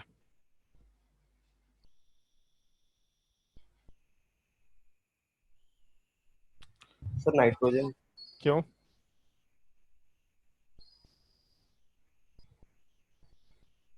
इन दोनों में ज्यादा अच्छा न्यूक्लियोफाइल कौन सा हो सकता है? नहीं सर, कार्बन नेगेटिव चार्ज। एक चीज बोला एक बार ढंग से। सर कार्बन नेगेटिव चार्ज है। कार्बन कार्बन वाला पार्ट नेगेटिवली चार्ज है और नेगेटिवली चार्ज न्यूक्लियोफाइल्स हमेशा ज्यादा बेटर न्यूक्लियोफाइल होते हैं एज कम्पेयर टू। अरे जीरो चार्ज का मतलब हो गया न्यूट्रल कंपाउंड है, न्यूट्रल कंपाउंड अपना लोन पेयर अपने पास रखना चाहेगा। नेगेटिव चार्ज का मतलब एक्स्ट्रा इलेक्ट्रॉन आ गया, तो कार्बन ज्यादा बेटर डोनर एटम है, ऐसा आराम से बोल सकते हैं हम लोग। ठीक है, एक तो ये एग्जाम्पल ध्यान रखना है। दूसरा एग्जाम्पल ध्यान रखना है तुम लोग को नाइट्रो ग्रुप का, NO2। NO2 वाले पार्ट में नाइट्रोजन के ऊपर अगर हम लोग, और उसमें भी NO2 माइनस ले लो तो ज़्यादा बेटर है। NO2 माइनस वाले पार्ट में ऑक्सीजन के ऊपर माइनस चार्ज है और एक डबल बॉन्ड ऑक्सीजन है। इसमें एक तो चीज़ ये कि ऑक्सीजन वाला पार्ट रेजोनेंस में है, तो यहाँ तो दोनों को हम लोग एक ही डोनर एटम मानेंगे, क्योंकि रेजोनेंस होने की वजह से आपस में चीज़ें इंटर कन्वर्ट हो जाएंगी। कैसे इंटर कन्वर्ट होगी इसका भी तरीका है, इसको हम लोग आगे डिस्कस करेंगे तब मालूम पड़ जाएगा। बट यहाँ पे नाइट्रोजन के ऊपर भी तो लोन पेयर है, क्योंकि एक कोऑर्डिनेट बॉन्ड वाला पार्ट यहाँ पे रहता है। तो नाइट्रोजन के ऊपर अगर लोन पेयर एग्जिस्ट करे, जैसे NO2 अगर बनाएंगे NO2 माइनस, तो कोऑर्डिनेट बॉन्ड नहीं दो तो भी चलेगा, बट अगर NO2 माइनस बना रहे हैं तो ऐसा स्ट्रक्चर है जिसमें नाइट्रोजन के ऊपर एक लोन पेयर वाला पार्ट है। इसका मतलब नाइट्रोजन डोनर एटम है और ऑक्सीजन डोनर एटम है। और सेम चीज यहाँ पे ऑक्सीजन के ऊपर नेगेटिव चार्ज एग्जिस्ट कर रहा है, इसका मतलब नाइट्रोजन वाले पार्ट में और ऑक्सीजन वाले पार्ट में ऑक्सीजन बेटर डोनर एटम होगा। ऐसा आराम से हम लोग मेंशन करते हुए काम कर सकते हैं। तो यहाँ पे लिख सकते हैं डोनेटिंग टेंडेंसी। तो डोनेटिंग टेंडेंसी वाले पार्ट में हम लोग का ऑक्सीजन का डोनेटिंग टेंडेंसी ज़्यादा होगा, और पहले वाले केस में यही डोनेटिंग टेंडेंसी का जब कंपैरिजन करें तो हम लोग का कार्बन वाले पार्ट का डोनेटिंग टेंडेंसी ज़्यादा निकल के आना है। तो कार्बन अगर डोनर एटम है, इसका मतलब अगर कहीं से CN फ्री मिल गया अपने को तो उसका कार्बन वाला पार्ट इलेक्ट्रॉन कोऑर्डिनेट करेगा। कहीं से NO2 फ्री मिल गया तो उसका ऑक्सीजन वाला पार्ट इलेक्ट्रॉन कोऑर्डिनेट करके बॉन्ड का फॉर्मेशन करना चाहेगा। ऐसा हम लोग आराम से बोल सकते हैं। बट इसमें दो रिएक्शंस ध्यान रखना है बेसिकली तुमको, ये तुम्हारे हर जगह यूज आएगा, मतलब बहुत ही स्पेसिफिक छोटे से पॉइंट से रिलेटेड पार्ट है। जैसे पहला पार्ट ये कि अगर हम लोग कंपाउंड वाले पार्ट में RBr या RCl का रिएक्शन KCN के साथ कराते हैं, या फिर KCN के जगह पे कोई और आयनिक कंपाउंड इस ब्लॉक का ले लो NaCN, तो इस केस में प्रोडक्ट वाले पार्ट में RCN का फॉर्मेशन होता है। बट अगर हम लोग इसी रिएक्शन वाले पार्ट में KCN या NaCN के जगह पे AgCN यूज करें, तो इस केस में प्रोडक्ट वाले पार्ट में RNC का फॉर्मेशन होता है। मतलब पहले वाले केस में हम लोग के साइनाइड का फॉर्मेशन होगा, जबकि दूसरे वाले केस में हम लोग के आइसोसाइनाइड का फॉर्मेशन होगा। ऐसा क्यों होता है, इसका एक रीजन अपने को जान के रखना होता है। उसके पीछे रीजन क्या है उस चीज का मेंशन करते हैं हम लोग। जैसे AgCN वाले पार्ट में जो बॉन्ड होता है वो सिल्वर के साथ है, और Ag के साथ जो कार्बन का बॉन्ड है, या Ag के साथ इन जनरल बहुत सारे बॉन्ड्स में कोवेलेंट कैरेक्टर बहुत हाई होता है। तो जब हम लोग KCN लेके चलेंगे तो KCN वाले पार्ट में हम लोग का आयनिक बॉन्ड है, और अगर आयनिक बॉन्ड है तो इस केस में ये आयनिक बॉन्ड वाला पार्ट कहीं भी एक पोलर मीडियम में जाते ही K प्लस और CN माइनस में डिसोसिएट कर जाएगा।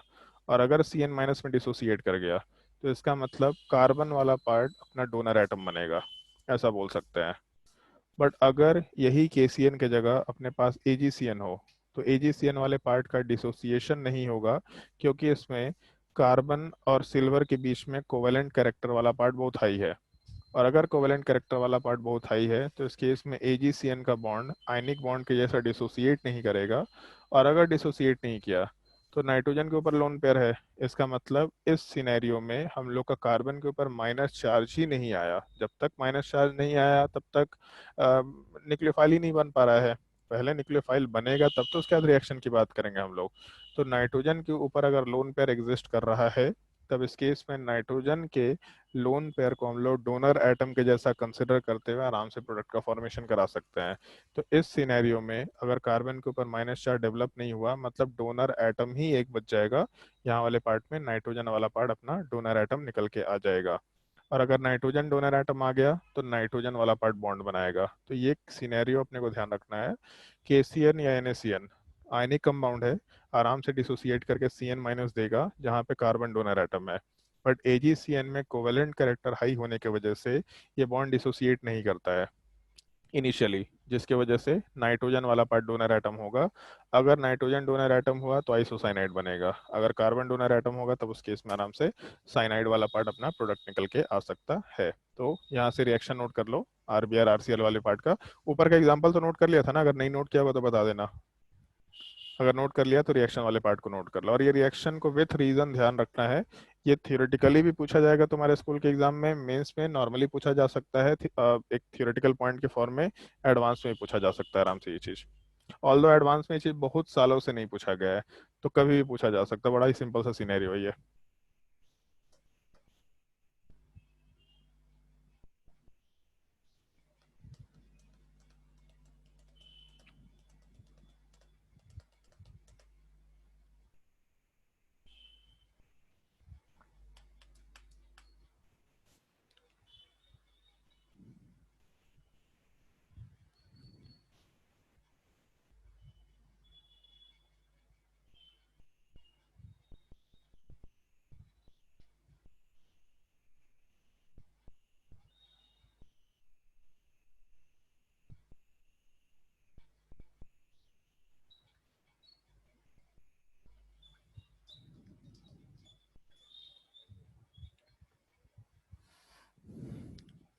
रिएक्शन नोट डाउन करने के बाद पहले ये चीज नोट कर लो, उसके बाद एक थियोरेटिकल लैंग्वेज में इसका एक्सप्लेनेशन मेंशन करा देते हैं।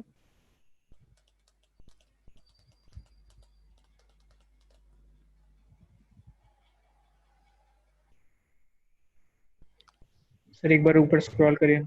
एक मिनट।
और इसके नीचे एक छोटा सा पॉइंट नोट कर लो पहले।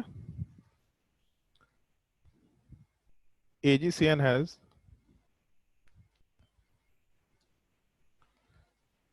covalent bond character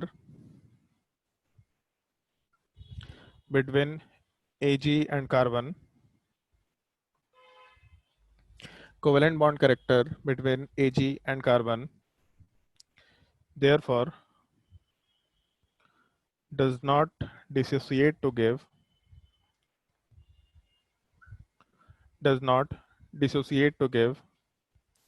Cn minus. Therefore, nitrogen becomes the donor atom. Nitrogen becomes the donor atom. Nitrogen वाला पार्ट डोनर एटम बनता है, ऐसा हम लोग आराम से मेंशन कर सकते हैं अगर AgCN रहा तो. और एग्जैक्टली सेम कंसिडरेशन अपना यहाँ पे भी है. अगर मान लो कि R के साथ एक लिविंग ग्रुप वाला पार्ट है और इसका रिएक्शन अगर हम लोग NaNO2 के साथ कराए, तो इस केस में प्रोडक्ट वाले पार्ट में हम लोग का ये प्रोडक्ट बनेगा RONO वाला पार्ट, क्योंकि अगर NaNO2 लेके चलेंगे तो NaNO2 वाले पार्ट में हम लोग को NO2 माइनस मिलेगा, और ये NO2 माइनस वाले पार्ट का मतलब है कि यहाँ पे ऑक्सीजन वाला पार्ट डोनर एटम बनेगा. लेकिन अगर हम लोग NaNO2 या KNO2 वाले पार्ट की जगह पे AgNO2 लेके चलते हैं, तो AgNO2 का मतलब ये हो गया Ag के साथ O के साथ N, डबल बॉन्ड ऑक्सीजन. तब इस केस में क्योंकि ऑक्सीजन अब नेगेटिवली चार्ज नहीं है, तो यहाँ डोनर एटम भले ही ऑक्सीजन और नाइट्रोजन दोनों है, लेकिन क्योंकि ऑक्सीजन नेगेटिवली चार्ज नहीं है, तो इस बार नाइट्रोजन वाला पार्ट डोनर एटम होगा. तो अगर AgNO2 लेके चलेंगे तब उस केस में R के साथ N वाला पार्ट अटैच होगा, मतलब यहाँ वाले पार्ट में नाइट्रो ग्रुप का फॉर्मेशन होगा, ऐसा हम लोग बोल सकते हैं. तो ये दोनों सिनेरियो ध्यान रखना. अगर हम लोग CN लेके चले तो क्या होगा, अगर हम लोग NO2 वाला पार्ट लेके चले तो इस केस में क्या होगा. ठीक है, नोट करो.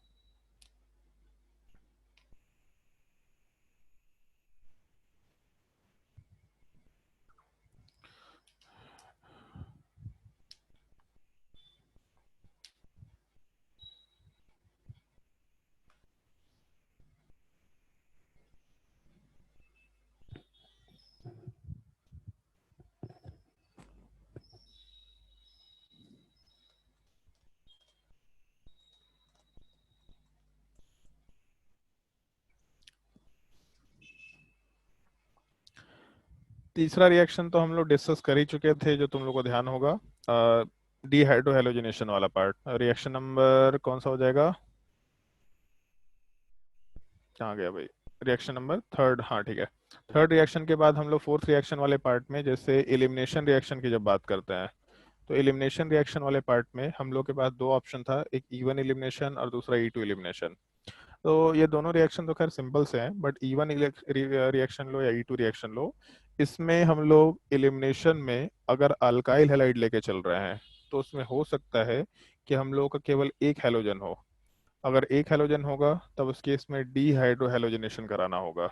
बट अगर दो हैलोजन हुआ तो दो पॉसिबिलिटी है, डीहाइड्रोहेलोजिनेशन हो या दोनों हैलोजन हट जाए. जैसे मान लो ऐसा एक रिएक्शन दिया कि हम लोग के पास ऐसा कंपाउंड दे रखा है कि यहाँ पे एक हैलोजन है, यहाँ पे एक और हैलोजन है, तो हो सकता है एक हैलोजन हटे, एक हाइड्रोजन वाला पार्ट हटे. तो अगर ये दोनों चीज हटेगा तो यहाँ डबल बॉन्ड बनेगा, कोई दिक्कत नहीं है. ऐसा रिएक्शन हम लोग कर भी चुके हैं. लेकिन ऐसा जरूरी नहीं होता है कि केवल हैलोजन हटे, मतलब केवल हैलोजन और हाइड्रोजन हटे. हो सकता है दोनों हैलोजन हटे, ये भी एक पॉसिबिलिटी होता है. और इस तरह का रिएक्शन जहाँ पे दोनों हैलोजन हट गया, तो इस चीज को हम लोग डीहैलोजिनेशन रिएक्शन बोल सकते हैं. तो जैसे हम लोग डीहाइड्रोहेलोजिनेशन तो डिस्कस कर चुके हैं, उसमें E1 रिएक्शन भी हो सकता है, डिपेंड करेगा कंडीशन के ऊपर. E2 एलिमिनेशन भी हो सकता है अल्कोहलिक बेसिस के केस में. बट एक और रिएक्शन है डीहैलोजिनेशन, इस रिएक्शन का भी अपने को ध्यान रखना पड़ेगा. तो एलिमिनेशन वाले पार्ट में हम लोग बेसिकली दो रिएक्शंस की बात करेंगे. एक रिएक्शन वाले पार्ट में हम लोग के पास डीहाइड्रोहेलोजिनेशन होगा, डीहाइड्रोहेलोजिनेशन, जिसमें हम लोगों के मीडियम के ऊपर डिपेंड करेगा कि हम लोग को E1 रिएक्शन कराना है या फिर E2 रिएक्शन कराना है. E2 तो तुम लोग को ध्यान ही है, E2 वाले पार्ट में हम लोग नॉर्मली अल्कोहलिक KOH लेके चलते हैं, मतलब बेसिकली अल्कोहलिक बेस लेके चलते हैं या फिर कोई भी स्ट्रॉन्गर बेस लेके चलते हैं. जबकि E1 एलिमिनेशन वाले पार्ट में हम लोग केवल polar protic medium plus heating वाला पार्ट लेके चलते हैं. बट इसके अलावा तुम लोग को एक ये रिएक्शन ध्यान रखना है, डीहैलोजिनेशन वाला पार्ट, और ये रिएक्शन अभी तक हम लोग डिस्कस नहीं किए थे, तो इस चीज का हम लोग डिस्कशन करेंगे, जहाँ पे हम लोग E2 एलिमिनेशन ही फॉलो करते हैं. और E2 एलिमिनेशन के one of the standard reactions में डीहाइड्रोहेलोजिनेशन और डीहैलोजिनेशन रिएक्शन ही आता है, तो इसलिए दोनों रिएक्शन अपने लिए इंपॉर्टेंट पार्ट प्ले करता है. डीहाइड्रोहेलोजिनेशन तो डिस्कस कर चुके हैं हम लोग, डीहैलोजिनेशन रिएक्शन क्या है इस चीज का हम लोग नीचे रिएक्शन डिस्कस करते हैं. और इसको डिस्कस करने के बाद हम लोग आराम से फिर मिसलेनियस क्वेश्चंस के ऊपर चले जाएंगे. हेडिंग डाल दो, डीहैलोजिनेशन रिएक्शन. या अभी भी हम लोग मिसलेनियस रिएक्शन नहीं करेंगे क्योंकि ज़्यादा कुछ है नहीं यहाँ पे। नेक्स्ट क्लास में अल्कोहल के सारे रिएक्शंस डिस्कस करेंगे और अल्कोहल के रिएक्शंस के डिस्कशन के बाद फिर हम लोग मिसलेनियस क्वेश्चन वाले पार्ट का डिस्कशन करना शुरू करेंगे, जिसमें तुमको SN1 SN2 E1 E2 ये चारों पार्ट का ध्यान रखना है। एक और SNI मैकेनिज्म, इस चीज़ का भी ध्यान रखना होगा। तो अगले 2 क्लासेस में अपना अल्कोहल टॉपिक पूरा कंप्लीट हो जाएगा और रिएक्शंस हम लोग सारा का सारा जो उसके रिएक्शंस है, प्रिपरेशन के मेथड की बात नहीं कर रहे हैं, जो उसके रिएक्शंस है वो इन दोनों पार्ट में हम लोग पूरा का पूरा कवर कर लेंगे। हेडिंग डाल दो डीहेलोजिनेशन रिएक्शन। और डीहेलोजिनेशन रिएक्शन वाले पार्ट में हम लोग बेसिकली इस चीज़ का ध्यान रखते हैं। एक तो सबसे पहला कंसिडरेशन ये कि हम लोग का जो हेलोजन वाला पार्ट है, जब E2 एलिमिनेशन कराना होगा तो हेलोजन वाला पार्ट जस्ट बगल वाले कार्बन पे होना चाहिए। बगल वाले पार्ट पे हेलोजन का मतलब हम लोग vicinal die halide word use कर सकते हैं। लिखने का तरीका होता है विसिनल मतलब जस्ट बगल वाला कार्बन। इसको कहीं कहीं पे ब्रैकेट में विक से भी लिख सकते हैं हम लोग स्मॉल में, मतलब विसिनल ना लिख करके विक डाई हैलाइड भी वर्ड यूज कर सकते हैं। अगर इस कंपाउंड वाले पार्ट का रिएक्शन हम लोग जिंक के साथ कराएं या मैग्नीशियम के साथ कराएं या इन जनरल किसी मेटल के साथ कराएं इन द प्रेजेंस ऑफ हीटिंग नहीं भी दे रखा है तो भी काम हो जाएगा। जिंक या मैग्नीशियम के साथ कराएं तो इस केस में आराम से दोनों हैलोजन हटेगा और जब दोनों हैलोजन हटेगा तो इन दोनों कार्बन के बीच में डबल बॉन्ड का फॉर्मेशन होगा। आराम से डबल बॉन्ड का फॉर्मेशन कंसिडर कर सकते हैं। और क्योंकि जिंक है तो जिंक के साथ दोनों हैलोजन चला जाएगा या फिर Mg के साथ दोनों हैलोजन आराम से अटैच हो जाएगा। इस चीज को हम लोग E2 एलिमिनेशन फॉलो करते हुए आराम से मेंशन कर सकते हैं। एक तो ये रिएजेंट जहाँ पे हम लोग कोई मेटल लेकर के चल रहे हैं, बट हमेशा ये कंडीशन ध्यान रखना है अभी के लिए कि हम लोग के बगल वाले कार्बन पे हैलोजन होना चाहिए, मतलब विसिनल डाइहैलाइड होना चाहिए, मस्ट कंडीशन है। तब जाके हम लोग E2 एलिमिनेशन कराएंगे। बट इसके अलावा अभी जो हम लोग रिएक्शन मेंशन किए थे कि फिंकेल्स्टाइन रिएक्शन वाले पार्ट में NaI के साथ रिएक्शन कराते हैं इन द प्रेजेंस ऑफ एसीटोन। अगर केवल एक हैलोजन है, केवल एक हैलोजन, तब NaI acetone halogen exchange method करेगा SN2 रिएक्शन के साथ। बट अगर दो हैलोजन्स हुए तो दो हैलोजन रिएक्शन वाले पार्ट में यहाँ पे डीहाइड्रोहेलोजनेशन रिएक्शन होगा और वो भी E2 एलिमिनेशन के थ्रू। मतलब अगर एक हैलोजन हुआ तब तो उस केस में हम लोग का SN2 रिएक्शन हो गया। बट अगर यहीं पे दो हैलोजन्स होगा तो दो हैलोजन्स में हम लोगों का पूरा जो X2 वाला पार्ट है वो हट करके डबल बॉन्ड का फॉर्मेशन होगा। इसके अलावा एक Na वाला पार्ट सोडियम के साथ, सॉरी एक Na वाला पार्ट जो आयोडीन के साथ है वो हैलोजन के साथ कंबाइन कर जाएगा। उसके अलावा एक आयोडीन वाला पार्ट अपने हैलोजन के साथ कंबाइन कर जाएगा। इस एक चीज का ध्यान रखना जो बेसिकली इस टाइप से होता है रिएक्शन में कि अगर हम लोग को E2 एलिमिनेशन कराना है तो ये जो I माइनस वाला पार्ट है, ये I माइनस एक हैलोजन के साथ कंबाइन करता है, ये बॉन्ड बगल वाले पे शिफ्ट होता है और यहाँ से X माइनस हट गया जैसा हम लोग E2 एलिमिनेशन में कर रहे थे। बस वहाँ बेस हाइड्रोजन के साथ कंबाइन कर रहा था, तो यहाँ बेस वाला पार्ट हाइड्रोजन के साथ नहीं कंबाइन कर रहा। ऑल्दो बेस वाला पार्ट एसिड के साथ कंबाइन कर रहा है क्योंकि हेलोजन के पास वैकेंट डी ऑर्बिटल होता है, मतलब लेविस एसिड है। तो I माइनस एक नेगेटिव चार्ज लोन पर डोनेट कर सकता है, मतलब बेस है, और यहाँ पे एक एसिड के साथ कंबाइन कर रहा है। लेकिन हम लोग एसिड बेस के टर्म में बात नहीं कर रहे हैं। हेलोजन वाले पार्ट में आयोडीन माइनस हेलोजन के साथ कंबाइन किया, इसका बॉन्ड शिफ्ट हुआ और हेलोजन यहाँ से हट गया, मतलब प्रोडक्ट में डबल बॉन्ड का फॉर्मेशन, साथ ही साथ IX का फॉर्मेशन, और IX के अलावा एक X माइनस वाला पार्ट है। तो जो X माइनस है वो Na प्लस के साथ कंबाइन करके NX का फॉर्मेशन कराएगा। ऐसा आराम से बोलते हुए काम कर सकते हैं हम लोग। तो इस पूरे स्ट्रक्चर में अगर केवल एक हैलोजन होता तो SN2 रिएक्शन होगा। बट अगर हम लोग के एक हैलोजन के जगह पे दो हैलोजन्स, वो भी बगल वाले कार्बन पे, केवल बगल वाले कार्बन पे, तब उस केस में E2 एलिमिनेशन मतलब अल्फा बीटा एलिमिनेशन, आराम से हम लोग D halogenation reaction carry out कर सकते हैं। तो ये दो रिएक्शंस अपने को डी हैलोजनेशन में ध्यान रखना है। नोट डाउन कर लो दोनों रिएक्शंस। कितना टाइम हो गया? ठीक है, आज के लिए हम इतना ही रिएक्शन बता रहे हैं। ये तुम्हारे अल्काइल हैलाइड वाले पार्ट से रिलेटेड सारे रिएक्शंस खत्म हो गए। अल्काइल हैलाइड का केवल रिएक्शन खत्म हुआ है, अराइल हैलाइड का रिएक्शन खत्म नहीं हुआ है। फिर नेक्स्ट क्लास में हम लोग अल्कोहल से रिलेटेड जो भी रिएक्शंस हैं और इथर से रिलेटेड जितने भी रिएक्शंस हैं उन सब टॉपिक को नेक्स्ट क्लास में डिस्कस करेंगे। फिर उसी में SNI मैकेनिज्म का डिस्कशन होगा। फिर कुछ मिसलेनियस क्वेश्चन जो हम लोग शुरू से SN1 SN2 E1 E2 ये सारा चीज पढ़े हैं, इन सारे को कंबाइन करके अल्काइल हैलाइड और ये तुम्हारा जो अल्कोहल है, इन दोनों टॉपिक के कुछ कंबाइंड क्वेश्चंस होंगे और उसके बाद फिर हम लोग आराम से नेक्स्ट टॉपिक पे मूव कर सकते हैं। नोट कर लो इन पॉइंट्स को। और इन रिएजेंट्स को थोड़ा ध्यान रखना है। रिएक्शन मैकेनिज्म तो ध्यान रखना ही है कि ये रिएक्शन जिस मैकेनिज्म के थ्रू हो रहा है, तो स्टीरियोकेमिस्ट्री, रिएक्टिविटी, उन सब तरीके से चलेगा, वो तो ध्यान रखना ही रखना है तुम लोग को। लेकिन रिएक्शन के रिएजेंट्स को ध्यान रखना है, मैकेनिज्म को भी ध्यान रखना है। यहाँ तक के पार्ट में अगर किसी को कोई डाउट है तो आराम से पूछ सकता है। भारती, कोई डाउट है? नहीं सर। सो गई क्या पढ़ते पढ़ते? नहीं सर। आज छुट्टी का टाइम हो गया, तब तो उठ ही जाएंगे। सूरज, यस सर। समझ आ रहा है जी पढ़ाई लिखाई? चलो,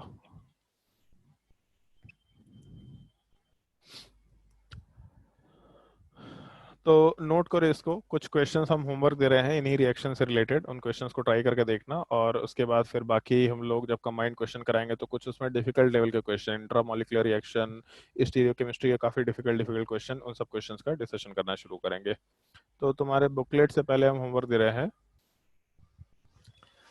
उनको ट्राई करके देखना।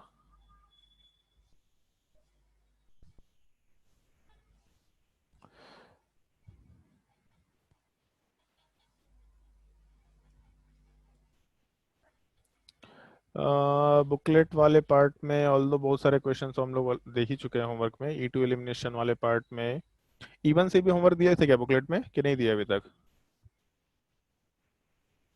बताओ कोई, इवन से भी नहीं दिया है? तो 39 नंबर, 40 नंबर, 41 ट्राई कर लेना, एक्सरसाइज 1 का 39, 40, 41।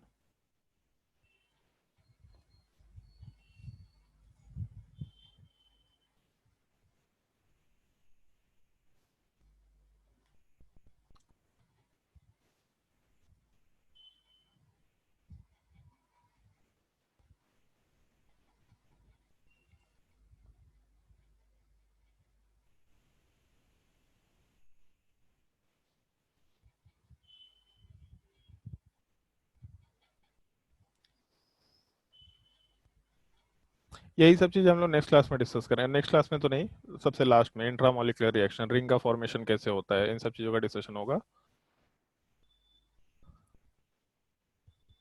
ये सब सारे रिएक्शंस वहीं के पार्ट है, अल्कोहल एंड ईथर के पार्ट है।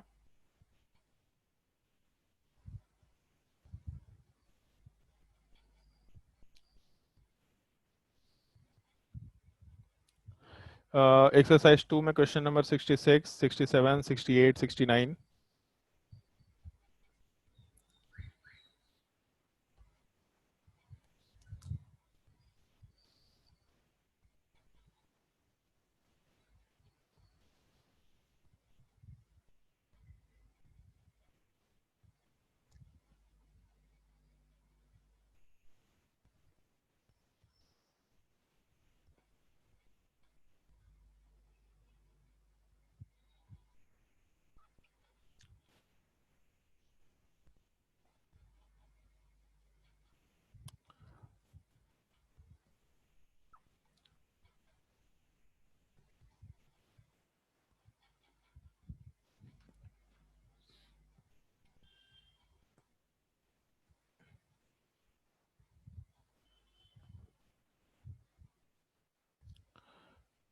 क्वेश्चन नंबर 33 ट्राई करना।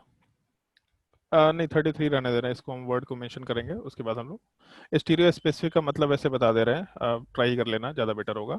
स्टीरियो स्पेसिफिक का मतलब होता है कि हम लोग का केवल एक ही प्रोडक्ट बनता है। स्टीरियो स्पेसिफिक मतलब अगर दो प्रोडक्ट बनने का या दो स्टीरियो आइसोमर बनने की चांसेस हैं, तो केवल एक ही स्टीरियो आइसोमर बनेगा, वहां पे हम लोग स्टीरियो स्पेसिफिक वर्ड मेंशन कर सकते हैं। स्टीरियो सेलेक्टिव वर्ड भी एक मेंशन किया जाता है। दो अगर स्टीरियो आइसोमर बनता है तो दो में से एक पार्ट मेजर बनेगा। जैसे हम लोग SN1 रिएक्शन की बात करते हैं, तो SN1 SN2 सॉरी SN1 वाले पार्ट में इन्वर्जन प्रोडक्ट और रिटेंशन प्रोडक्ट दोनों बनेगा, बट इन्वर्जन वाला पार्ट ज्यादा होता है, तो स्टीरियो सेलेक्टिव बोलते हैं हम लोग। बट स्टीरियो स्पेसिफिक वाले पार्ट में हम लोग दो स्टीरियो आइसोमर बनेगा ही नहीं, केवल एक ही स्टीरियो आइसोमर बन सकता है, वहां पे हम लोग टर्म स्टीरियो स्पेसिफिक मेंशन करते हैं। क्वेश्चन नंबर 33 ट्राई कर लेना।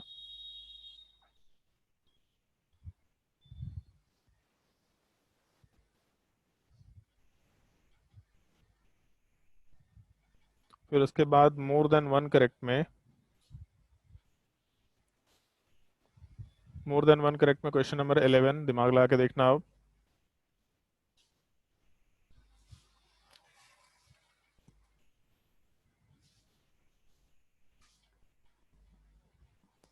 क्वेश्चन नंबर 23, और क्वेश्चन नंबर 23 में एक ये सिनेरियो भी ध्यान रखना, CF3 वाला पार्ट, ये भी ध्यान रखने लायक होता है। यही 4 क्वेश्चंस आ सकते हैं, मतलब लिविंग ग्रुप पुअर है, NO2 ग्रुप हो गया, उसके अलावा लिविंग ग्रुप वाले पार्ट में लिविंग ग्रुप तो पुअर है, बट यहाँ पे हाइड्रोजन के साथ क्लोरीन बैक बॉन्डिंग का एक सिनेरियो होता है। ये एक रिएक्शन वाला पार्ट जो हम लिखवाए नहीं थे, हमको ध्यान नहीं था रिएक्शन में, ये एक रिएक्शन चाहे तो वहाँ कॉपी में भी नोट कर सकते हैं, नहीं तो यहाँ भी स्टार मार्क कर सकते हैं। इस तरह का ये सिनेरियो ध्यान रखना होता है। बाकी -M तो मालूम है तुम लोग को, बैक बॉन्डिंग का थोड़ा ध्यान रखना। क्वेश्चन नंबर, यार इलेक्ट्रोफिलिक एडिशन रिएक्शन अभी तो नहीं हो सकता।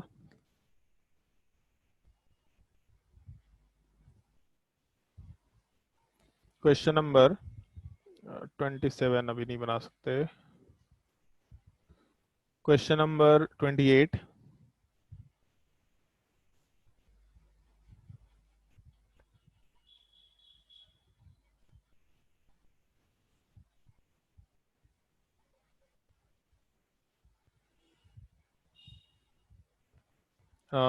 क्वेश्चन नंबर 6 पार्ट 3 वाले पार्ट का, इंटीजर टाइप, ये अच्छा सवाल है। क्वेश्चन नंबर 6,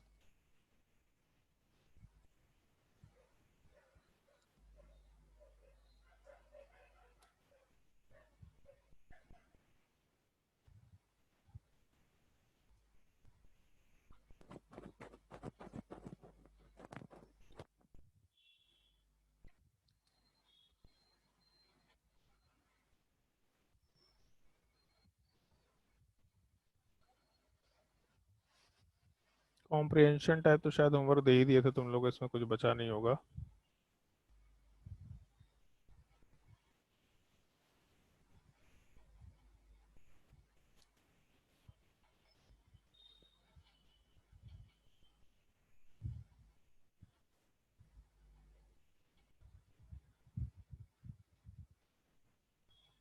अरे यार SOCl2 बताना बाकी है, चलो ये नेक्स्ट क्लास में ही हो पाएगा। Question number 6, match the column.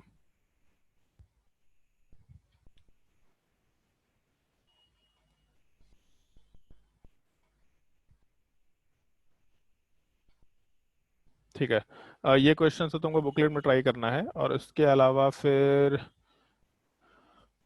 पॉला Bruce में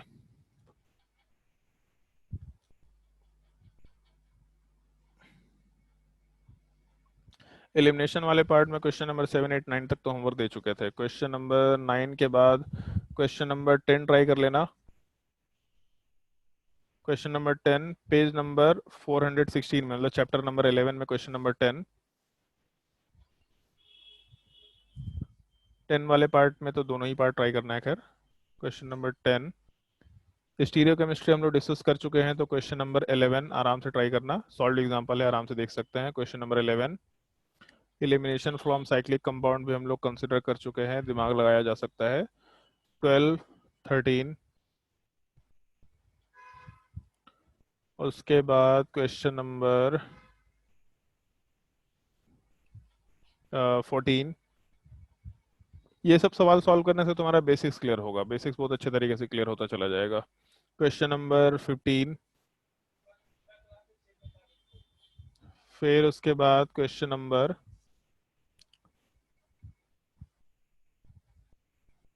16,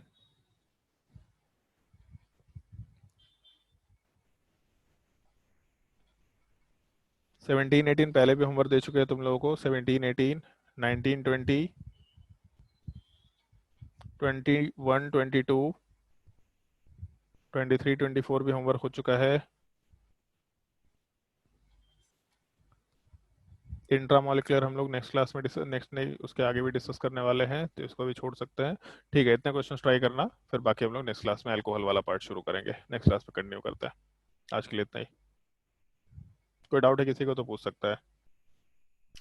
सर हाँ बोलो। सर ये चैप्टर में और कितना टाइम लगेगा? कौन से चैप्टर की बात कर रहा है? यही सर है रिएक्शन मैकेनिज्म।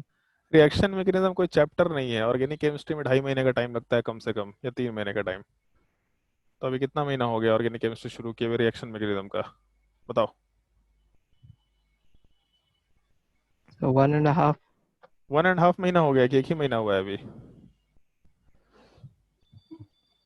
रिएक्शन मैकेनिज्म की बात कर रहे हैं हम, टॉटोमेरिज्म की बात नहीं कर रहे हैं। अब सर 1 महीना हुआ। तो 1 महीना हो तो 2 महीना और झेलो आराम से। वैसे 2 महीना नहीं लगेगा क्योंकि तुम लोग का टॉटोमेरिज्म और बाकी सारा चीज हम लोग पहले ही डिस्कस कर चुके हैं, तो इसके बाद रिएक्शन थोड़ा फास्ट होता है आराम से। एक बार गिग्नार्ड रिएजेंट खत्म हो गया तो रिएक्शन बहुत फास्टली हो जाता है, क्योंकि बेसिक्स है तो धीरे धीरे क्वेश्चन सॉल्व करा रहे हैं। और उसमें जैसे अल्कोहल फिनॉल ईथर खत्म होगा तो 2 चैप्टर खत्म हो गया तुम्हारा। उसके बाद गिग्नार्ड रिएजेंट में अप्रोक्सीमेटली 4 से 5 लेक्चर लगेगा, जिसमें तुम्हारे रिएक्शन मैकेनिज्म का ऑलमोस्ट 4 रिएक्शन का पार्ट खत्म हो जाएगा। और क्योंकि हम लोग एसिड बेस्ड रिएक्शन बहुत पहले अच्छे से देख चुके हैं, तो हम लोग को उसमें टाइम लगना भी नहीं है। 4 भी लेक्चर नहीं लेगा, हमको लगता है कि 3 साढ़े 3 लेक्चर में पूरा पार्ट कंप्लीट हो जाएगा, क्योंकि उसमें एसिड बेस्ड रिएक्शन हम लोग के लिए ज़्यादा मुश्किल चीज़ नहीं रहेगा, बशर्ते कि तुम लोग को याद हो वो चीज़। ठीक है, चलो नेक्स्ट क्लास में कंटिन्यू करते हैं। आज के लिए इतना ही।